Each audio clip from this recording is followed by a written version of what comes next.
Hello students, unfortunately जो live class हमने start की थी बेनिफिशियल होती बेटा आपके लिए अगर हम कर पाते अच्छे से, बट नहीं हो पाई ड्यू टू सम रीजंस। कुछ स्टूडेंट नहीं जुड़ पाए, कुछ इंटरनेट प्रॉब्लम थी।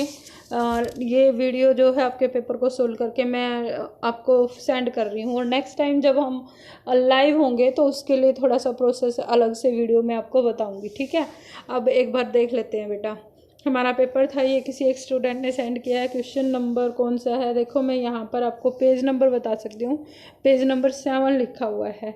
तो कौन सा पेपर सेंड किया है अपनी बुक में आप देख लेना, अपने आप से ट्राई करना, और उसके बाद जो है आंसर्स को मैच करना। सॉल्यूशन बता रही हूँ। सबसे पहले पैसेज को कर लेते हैं। Democracy can have many meanings. कहता है डेमोक्रेसी, लोकतंत्र के बहुत सारे मीनिंग है। लोकतंत्र क्या होता है? वोटिंग का सिस्टम जो इंडिया में है, जब अपने जो हमारे जो मिनिस्टर्स हैं जिनको हम चूज करते हैं, ठीक है, डीप में नहीं जाएंगे। The meaning most often given to in it the west is the there should be two party system. Western country जो है अमेरिका, इंग्लैंड, बाकी सब जो है, उनमें क्या बोला गया है कि टू पार्टी सिस्टम होना चाहिए, मतलब दो पार्टीज होना चाहिए।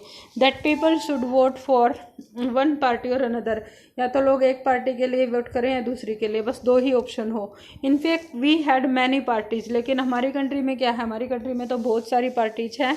And perhaps there was something waiting in our democracy, we should aim at a party system because the two parties may not be able to contain all the opinions in our country at a time।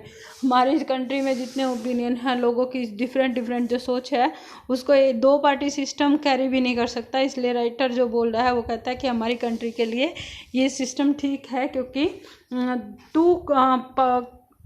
To party जो system है वो हमारी country के लिए suitable नहीं है। Though I must admit that sometimes the multiplicity of parties which we have in India is not very great help to public. और उसके अलावा बोलता है कि जो हमारी सिस्टम है, बहुत सारी पार्टी हैं, उसकी वजह से क्या है, ये सिस्टम जो है हमारे लोगों को बहुत ज़्यादा हेल्प भी नहीं करता। But it is a phase of development and I do not think it basically affect democracy. कहता है ये डेवलपमेंट का फेज है। फेज क्या होता है? मतलब एक स्टेज है, मतलब कि जहाँ पर हम जैसे स्टेज फेजेज होते हैं ना बेटा, जैसे चाइल्डहुड है, फिर बॉयहुड आ गया, फिर ओल्ड एज आ गया, तो 3 फेजेज हैं स्टेजेज लाइफ में। तो इसी तरह से कहता है कि जो वेस्टर्न कंट्रीज हैं वो तो डेवलप्ड हो चुके हैं, हमारी कंट्री जो है अभी डेवलपमेंट कर रही है। दैट्स वाई हमें ये एक फेज है और इसको हमें एक्सेप्ट भी करना चाहिए। और I don't think it basically affect democracy. और कहता है जो ये बहुत सारी पार्टी होने का जो सिस्टम है ना, इसकी वजह से हमारी जो डेमोक्रेसी है वो अफेक्टेड भी नहीं है। We have been able to have democracy and democracy has been strengthened because of this quality of tolerance। अब कहता है कि हमारी जो we have been able to have democracy, हमारे पास डेमोक्रेसी है, and democracy has been strengthened because of this quality of tolerance, which is an old quality of Indian philosophy and in our way of life। ये जो tolerance की जो policy है, ये हमारी Indian philosophy भी रही है, हमारी पुराने टाइम से भी सोच रही है, और हमारी लाइफ का एक पार्ट भी रहा है। तो ये हमारा जो था पैसेज था। इसके बाद हम इसके क्वेश्चन आंसर को देख लेते हैं। क्वेश्चन आंसर्स हैं बच्चों। सबसे फर्स्ट क्वेश्चन है, what is western concept of democracy. Western countries जो हैं वो डेमोक्रेसी को के बारे में क्या सोचती हैं, उनकी क्या सोच है। ऑप्शंस को देखकर बड़े इजीली पता चल जाएगा। देखो वेस्टर्न कॉन्सेप्ट क्या है, पैराग्राफ में क्लियरली दिया हुआ है कि वेस्ट जो है ना वो टू पार्टी सिस्टम में बिलीव करता है। सेकंड लाइन में आंसर है should be 2 political parties only, यही ऑप्शन हो गया।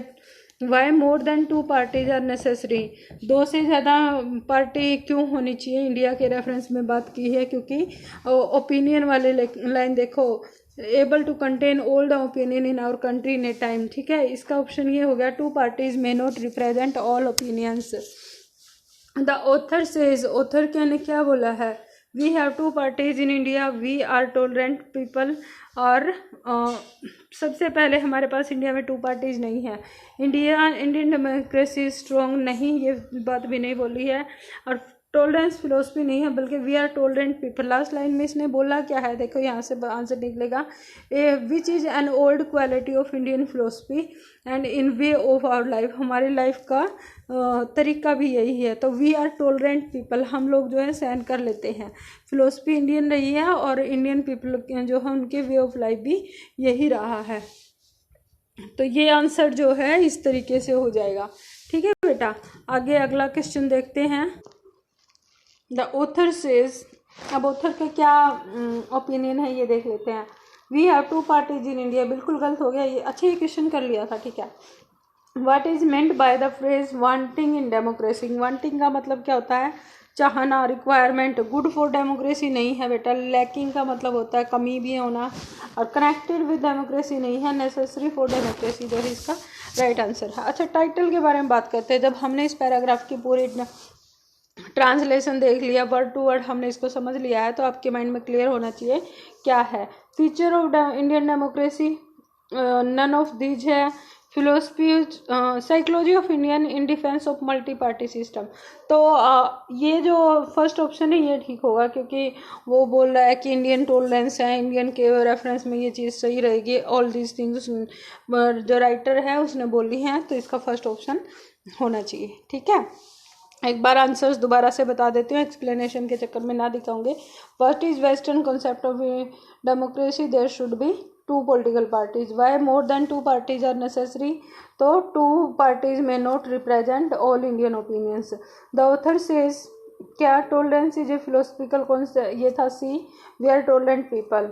What is meant by wanting in democracy, wanting in democracy का मतलब था necessary of democracy. The title for the passage था इन defence of multi party system. ठीक है, ये हमने फर्स्ट पैराग्राफ कर लिया, उसके बाद सेकेंड पैराग्राफ जो है थोड़ा सा दिख रहा है नीचे से, पढ़ते हैं। ठीक है, अब ये बोलता है बेटा, इधर द वेल वॉज डीप और एलिस फेल वेरी स्लोली। कोई पर्सन है एलिस कहता है, या तो एलिस जो थी बहुत धीरे गिर रही थी, या वो जो वेल था, कुआं था, बहुत डीप था। She for she had plenty of time as she wanted went down to look about her, उसके पास बहुत सारा टाइम था। मान लो कुएं में कोई गिर रहा है, इस तरह की सिचुएशन है, और उसके पास बहुत सारा टाइम है नीचे जाने के लिए। To wonder what was going to happen then, तो कहता है कि उसके पास बहुत सारा टाइम था कि अब आगे क्या होगा, कोई नीचे गिर रहा है, उसका एक्सपीरियंस को यहाँ बताया जा रहा है। चलो आगे नेक्स्ट पेज पे है अगला पैसेज 2। नेक्स्ट है, first she tried to look down and make out what she was coming to. पहले वो जो है नीचे की ओर लुक डाउन, नीचे की ओर देखने की कोशिश करती है, और फिर उसने क्या किया, she was coming down to, क्या चीज़ें आ रही थी, कौन सी चीज़ देख रही थी। It was too dark to see anything, बहुत अंधेरा था, वो कुछ नहीं देख पाई। Then she looked at all the at the side of the well, फिर जो कुआं था ना उसकी दीवारों की ओर उसने देखा। Notice that they were filled with the cupboard and book shelves, तो फिर उन्होंने देखा कि जो वो कुआं था उसकी दीवारें किससे भरी हुई थी, एक तो कबर्ड से और एक बुक शेल्फ से। तो बुक शेल्फ थे और कबर्ड मतलब अलमीरा वगैरह बनी हुई थी। ठीक है, हियर एंड देयर शी सा मैप्स एंड पिक्चर्स, और हंग अपॉन पैग्स, पैग्स क्या होते हैं, किलों, और कुएं की दीवारें जो थी उसके वो उसके ऊपर कीले लगा के और मैप्स बनाए हुए थे और पिक्चर्स बनाए हुए थे। She took down a jar from one of the shelves as she passed, तो जब गिर रही है वो लड़की तो जाते जाते उसने एक जार उठा लिया। इट वॉज लेबल्ड ऑरेंज मरमेल्ड, तो उसके ऊपर लिखा हुआ था, ये वर्ड लिखे हुए थे orange marmalade, orange, but to her great disappointment, लेकिन उसको बहुत निराशा हुई ये जानकर। इट वॉज एम्पटी, के जो जार था ये खाली था। इट वॉज एम्पटी, खाली था। She did not like to drop the jar for fear of killing somebody, अब उसको डर लग रहा है, इतने ऊपर से जार फेंक दिया तो शायद किसी को लग जाए और कोई मारा जाए, तो दैट्स वाई क्या कर रही है, उसने जार को नहीं फेंका। She manage to put it into one of the cupboard as she fell past, जब और नीचे गई तो एक कबर्ड के अंदर उसने उस जार को रख दिया। ये हमारा पैसेज है, ये पैसेज की स्टोरी है, सॉरी। अब देख लेते हैं number 6। Alice thought she was falling slowly because she had plenty of time to look around. बिल्कुल सेम लाइन दी हुई है पैसेज के अंदर। What were the sides of the walls filled with, किस चीज़ से भरी हुई थी? ये देखो कबर्ड एंड बुक शेल्व्स थे, है ना, बिल्कुल लाइन है, कबर्ड एंड बुक शेल्व से भरी हुई थी। What was hung on the पैग्स, क्या टंगा हुआ था? ये देखो यहाँ पर मैप्स एंड पिक्चर्स टंगे हुए थे, बिल्कुल क्लियरली लिखा हुआ है। Why was Alice disappointed with the jar, क्यों डिसअपॉइंटेड थी? देखो ये it was empty as it is line है बच्चों, इस तरह के पैसेज बिल्कुल गलत नहीं होने चाहिए क्योंकि jar was empty. What did she do with the jar, तो उस जार के साथ उसने क्या किया? ये देखो यहाँ पर लिखा हुआ है लास्ट लाइन में, put it into one of the cupboard, है ना, she put it into one of the cupboard. B option जो है करेक्ट है। एज इट इज ईजीएस्ट थे दोनों पैसेज, हमारे मोस्ट ईजीएस्ट थे, ठीक है, यहाँ पर किसी की कोई गड़बड़ होनी ही नहीं चाहिए।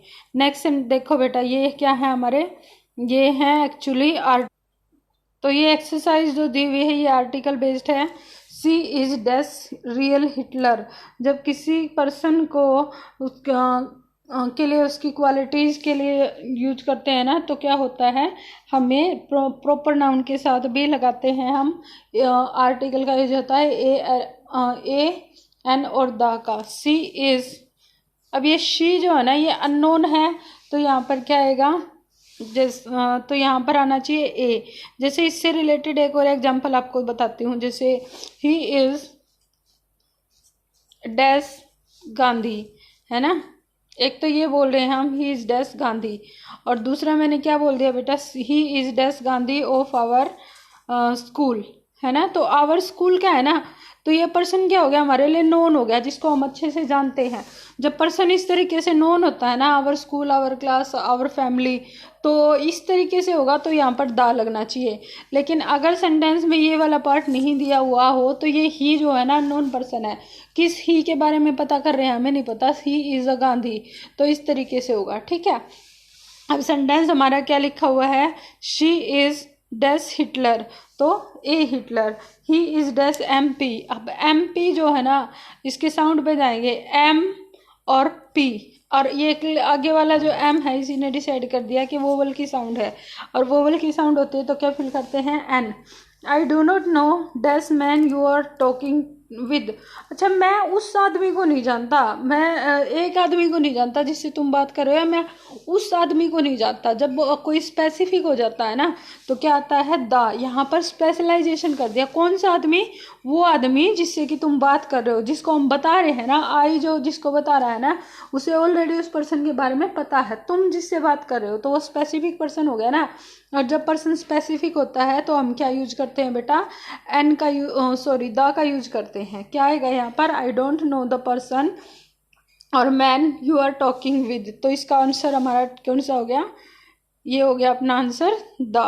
अब दोबारा से देख लो, she is a Hitler, he is an MP and I don't know the man, ठीक है बेटा।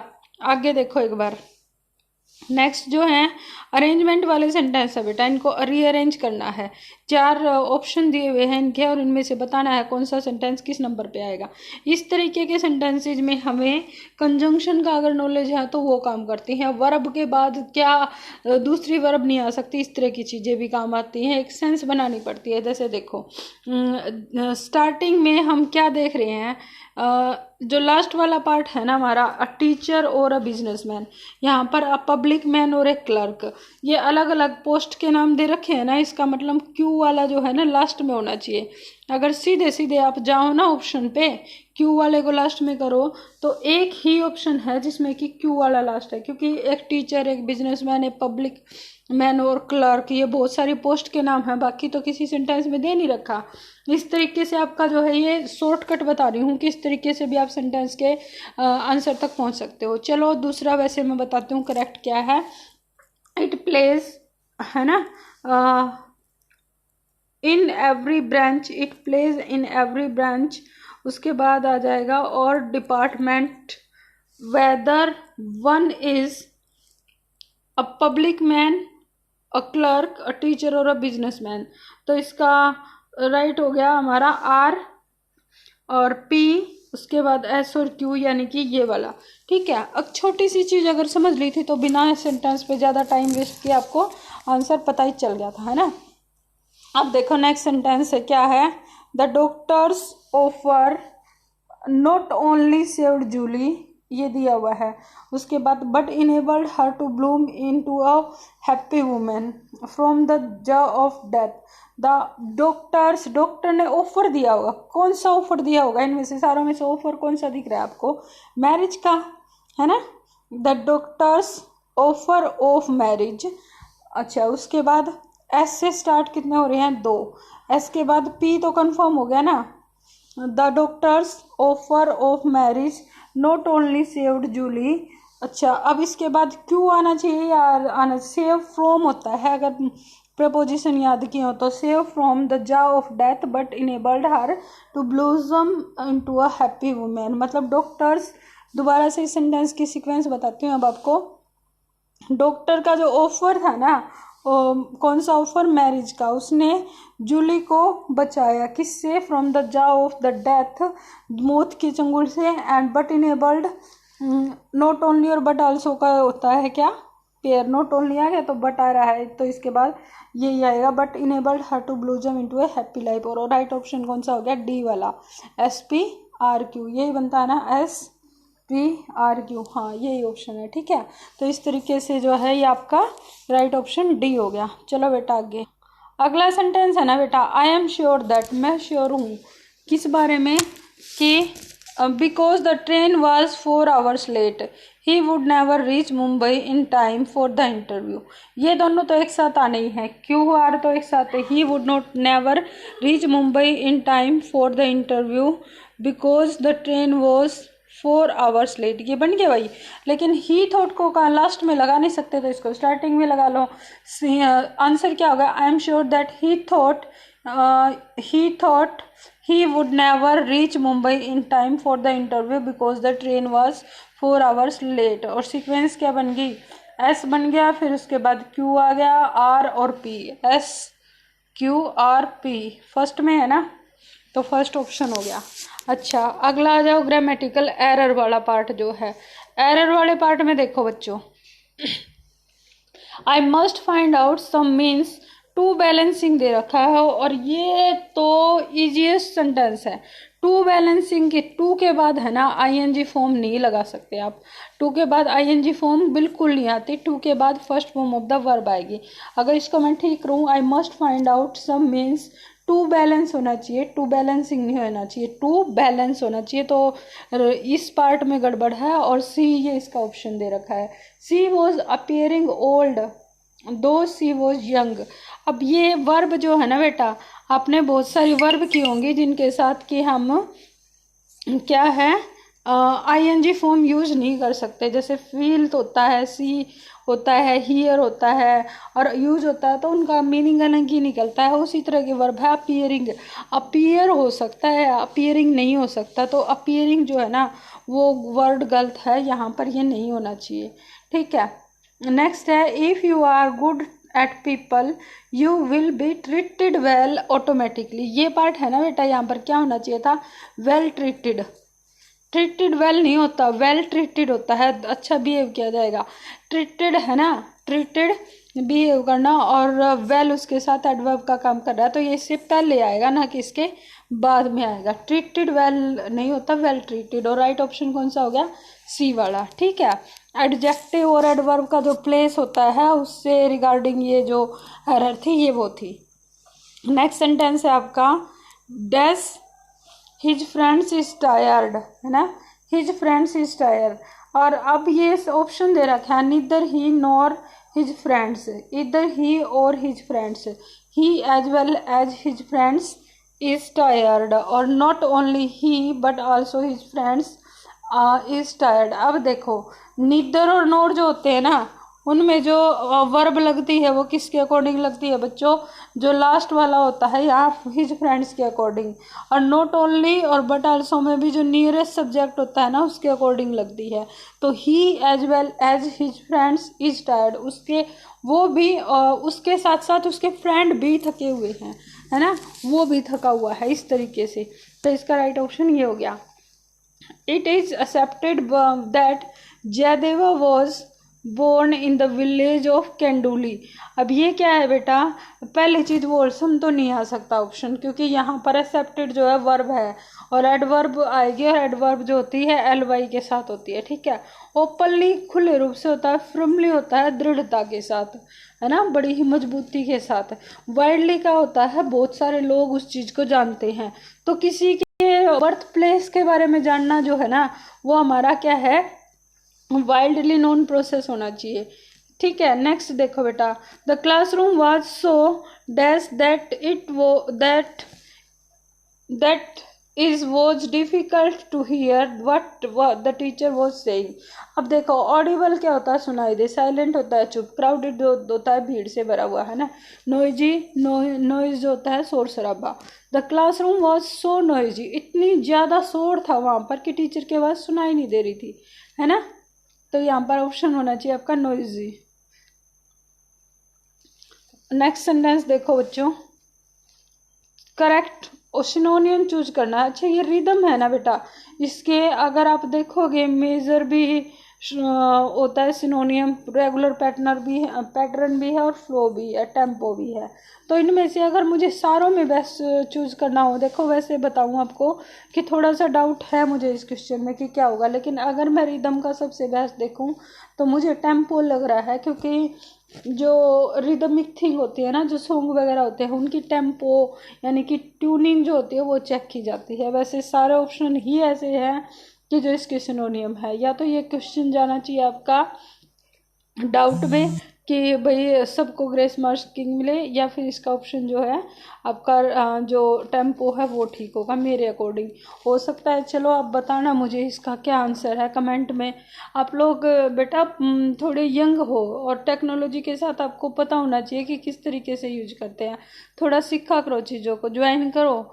अगर आप ऑनलाइन होते इस टाइम तो आपके जितने भी डाउट होते, मान लो मैं एक सेंटेंस यही बता रही हूँ, आपके अकॉर्डिंग इसमें कुछ गड़बड़ है तो आप उस टाइम पूछ सकते थे मुझसे, मुझे पता चल जाता कि आपकी ये प्रॉब्लम आ रही है। लेकिन अब क्या है, मैं ही बोले जा रही हूँ, मुझे पता ही नहीं है आपकी ये कितने ठीक है कितने गलत है, कहाँ पर प्रॉब्लम आ रही है, कौन सा पार्ट आपका वीक है, या कहाँ पर मुझे और ज़्यादा मेहनत करनी चाहिए। तो लाइव क्लास जो है बेस्ट ऑप्शन है, ज्वाइन करो, उसको सोचो और देखते हैं आगे कैसे कर पाते हो। कमेंट करना है, कमेंट में जाके बताओ मुझे क्या दिक्कत आ रही है, मैं सोल्व करती हूँ आपकी फिर वो दिक्कत।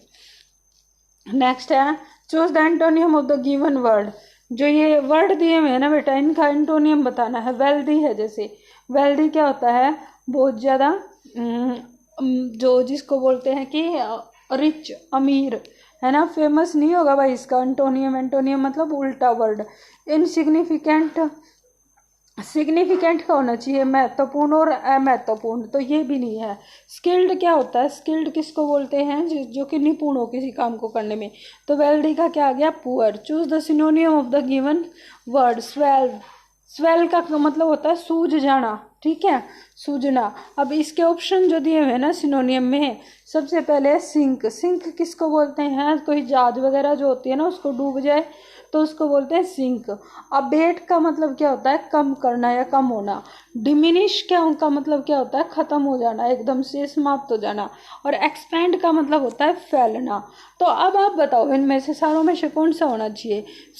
स्वेल तो सूझना, सूझेगी कोई चीज़, फूलेगी कोई चीज़ तो बड़ी नहीं हो जाएगी। और एक्सपैंड में भी सेम हो रहा है, तो राइट ऑप्शन क्या होगा बच्चों इसका, एक्सपैंड। और ये जो पेपर था इस तरीके से हमने कर लिया। अब करवा तो दिया है, लेकिन एक सेल्फ सेटिस्फेक्शन बोलते हैं ना जिसको, कि हाँ तुम्हें भी समझ में आया होगा, या जब मैं करवा रही हूँ उसका आउटपुट भी सेम है, तो वो बात नहीं बन रही। और इसीलिए मैं लाइव क्लास के लिए बोल रही थी, बेटा चीज़ों को सीख लो। लाइव क्लास में किस तरह का ना बॉक्स बना होता है, ये कुछ इस तरह का दिखेगा, वो मैसेज की शेप का। और यहाँ पर आप टिक करोगे तो आप लाइव क्लास को ज्वाइन कर लोगे। नीचे आप कमेंट में बता पाओगे कि ये ऑप्शन गलत है, ये ऑप्शन ठीक नहीं है, मेरे अकॉर्डिंग तो ये होना चाहिए, या ये कैसे आया, पूछोगे तभी तो पता चलेगा ना। तो नेक्स्ट क्लास जो है मैं कोशिश करूँगी लाइव करने की, और बाकी अपने आंसर्स मैच करके, और मैं वहाँ होते तो मैं आपको पूछ भी लेती कि बेटा स्कोर कितना बना। अब वो चीज़ें भी नहीं हो पाएंगी। चलो कोई बात नहीं, जैसे भी है ठीक है, हो गया टेस्ट, तो ये पेपर तो हो गया। अपने अपने स्कोर देखो, अपने आप को जज करना। अगर इस पेपर में आप 25 में से 20 भी स्कोर कर रहे हो ना भाई, तो आपकी तैयारी चल रही है बहुत अच्छी, क्योंकि पेपर इजी था। इस पेपर में 20 मार्क्स लेना मुश्किल नहीं है। अगर 20 से नीचे हैं तो फिर समझ लो मेहनत की ज़रूरत है। अब अपने अपने स्कोर को खुद जज करना, और नेक्स्ट क्लास ऑनलाइन होगी और उसके लिए प्रिपेयर रहना। टाइम बता देती हूँ मैं, नेक्स्ट ऑनलाइन क्लास जो होगी उसके लिए आपके पास टाइम है बेटा, कल शाम को 6 बजे का, 6 o'clock, ठीक है, शाम के 6 बजे। अपने रेडी रहना, सारे काम वाम करके, घर में बहुत सारे काम होते हैं लेकिन उनको निपटा के, और ये बैठ जाना कि पढ़ने के लिए है हम, ठीक है। चलो अब बाय, और अपनी स्टडी कैरी ऑन करना, अच्छे से पढ़ा करो भाई।